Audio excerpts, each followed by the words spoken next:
প্রিয় বন্ধুরা, আসসালামু আলাইকুম। বরাবরের মতোই আরেকটি নতুন ভিডিও নিয়ে হাজির হয়ে গেলাম আপনাদের সামনে। বন্ধুরা, আমরা শুটিং করছি উত্তরা দিয়াবাড়িতে। আমার সাথে আছে নায়িকা নীলা। তো নীলার সাথে অবশ্যই এটা আমার প্রথম কাজ। তো চলুন নীলা কি বলে, নীলার কাছে ওনার অভিজ্ঞতাটুকু শেয়ার করার জন্য আমি অনুরোধ করব। তো নীলা, হ্যাঁ বলেন। আজকে কাজ করলা, কেমন কি হাল অবস্থা তোমার? কাজ কেমন হলো, মানে যে সারাদিন যে কাজ করলা, শরীর স্বাস্থ্য কেমন, তোমার কেমন আছো, এটা আমাদের দর্শকদের সাথে শেয়ার করো। আজকে কাজ করে আমার কাছে অনেক ভালো লাগলো। বিশেষ করে ওয়েদারটা বেশি একটা ভালো ছিল না, প্রচুর গরম ছিল। আর আচ্ছা গরম থাকলে পরেও এই যে গাছ ছিল, গাছের ছায়ায় ছায়ায় বসে বসে কাজ করছিলাম। আচ্ছা তো গল্পগুলো অনেক ভালো লাগছিল। আজকের ইউনিটের লোকজনের অবস্থা বেশি ভালোই ছিল, কিন্তু হঠাৎ করে মাঝখানে লাঞ্চের পরে এই হিরোকে যখন গাছে উঠে দিলাম, আগুন খান যখন লাফ দিল, পড়ে গিয়ে তার পাটা ভেঙে গেল শুটের মধ্যে। সে এখন আহত। আসলে তার জন্য একটু খারাপ লাগতেছে। এখন সে হাঁটতে পারতেছে না, সে এখন রেস্টে আছে।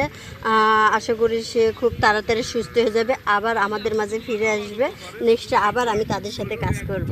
কিন্তু আফসোস হচ্ছে যে হিরোটা আমার চোখের সামনে গাছ থেকে লাফ দিল, আমি ধরতে যাব, এই সময় সে আর উঠে দাঁড়াইতে পারতেছে না। পাটা তো তার মনে হয় ভেঙেই গেছে, এখন সে রেস্টে। আচ্ছা, তো বন্ধুরা, আমরা নীলার কাছ থেকে নীলার অভিজ্ঞতা ও আজকে কেমন শুটিং করলো সেটা আজকে একটা নিউজ করে দিতে হবে যে হিরো আগুন ভাইয়া শুট দিতে গিয়ে আহত হয়ে গেছে। নিউজে যাবে কিনা সেটা হয়তো জানি না, তবে আমার যে চ্যানেল এবং পেজ আছে সেখানে আজকের এই ব্যাপারটুকু আশা করি আমি জানিয়ে দিব আমার দর্শকবৃন্দ যারা আছেন। সবাইকে জানাতে হবে, আমার ফেসবুকে একটা পোস্ট করতে হবে, আমার হিরো আগুন শুটিং করতে গিয়ে আহত, মানে গাছ থেকে লাফ দিতে গিয়ে তার পাটা ভেঙে গেছে। এই যে দেখতে পাচ্ছেন বন্ধুরা, এটা অবস্থা খুবই ভয়াবহ। আমি আসলে লড়তে পারছি না, এদিক দিয়ে ফুলে গেছে। তো আসলে শটটা হচ্ছিল এই বড়ই গাছটা থেকে, তো এখান থেকে পড়ার একটা শট ছিল। তো এই শটটা দিতে গিয়ে মানে আমার এরকম একটা দুর্ঘটনা ঘটেছে।